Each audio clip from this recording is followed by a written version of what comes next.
I'm here today. Obviously, I mean, this was our planned walk in, here in Andrews. This has been going on for a while now, and what happened on Wednesday was I was out here scouting out the route that we took today, and I mean, things were going great. I actually have videos up on YouTube of me saying, hey, I mean, 4 cops have passed me on the road, and I'm still here. Things are going great. Andrews maybe looks like it's turning around and, turning a new leaf. And then maybe 10, 15 minutes later is when I was approached by police officers and told that I was being charged with disorderly conduct because I got a 911 call. I tried to explain to them that I had talked to the chief of police, Bud Jones, and I had full permission from him to be here, and that I would not be arrested, that a single person openly carrying in Andrews, Texas would not be arrested. And so, to kind of debunk everyone saying that, it was a character misjudgment, or that I didn't, think about it, when you've got the word and a handshake from the chief of police, what other word do you need? He says that we should have called in and, basically let him know. And my question is, do I need to call and let him know about every single right that I'm going to practice? She does smile. So, I mean, things are kind of... Things are bad right now here in Andrews, and I think I do have hope, that in the future things will change, and that's one of the reasons we come out here and do these walks. We're trying to educate, fellow Texans and police officers that may not know the laws on openly carrying long arms and shotguns and pre-1899 black powder pistols. As an American, that's our God-given right. It's in our Constitution, and it's in the Texas State Constitution. And for someone to strip that away from a person is beyond me. I don't even know what to say. Yes, baby. That's why we're here. That's what we do.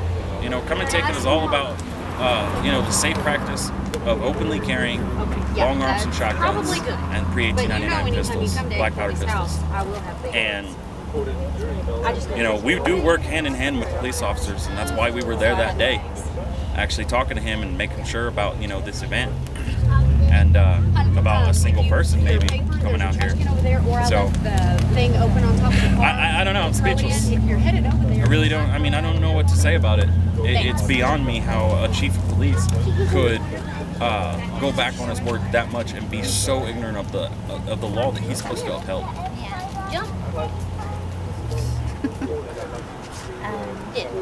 Is there anything else that you would like to say that you haven't got out in the past? I've been extremely lucky, and I've got to give out a couple shout-outs. Ashby Bridges has hooked me up with Raging Elephants Radio. I've also been on the local news stations in Midland and Odessa. I've been on Channel 9, I've been on Channel 7. AM stations there in Midland, Odessa are great. I actually talked to 1070 for almost a half hour, and he's extremely supportive. And I've got nothing but thanks to all the people that have come out here and supported me. It's amazing. And Joey Posey also. That's what people don't need to forget, that this is not the first time this has happened. I don't like to throw this out, and it's a travesty anytime this happens to anyone. But me, myself, and also Joey Posey are veterans, and we have both served in Iraq, and it's almost You don't have to hide it from your brother. He's not here.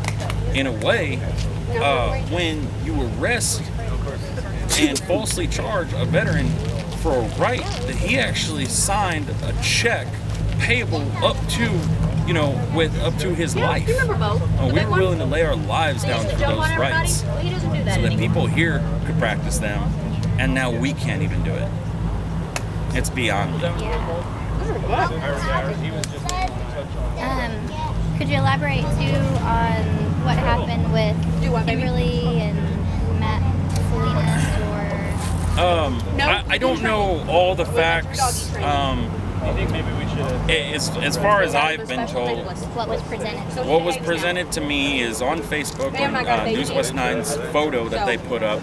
There was some chats going on, and basically a resident here in Andrews made an open threat to any member of the group that did open carry here in Andrews. Someone asked them if that meant that they would actually cause bodily harm to that person, and it was a one-word answer: yes. Oh, here, baby. We've tried. There have been people that have tried to file a police report, a criminal report, on this person with the chief of police here in Andrews, and they say that it's a perceived threat, that there's absolutely nothing they can do, and they're not going to be investigating any further into that.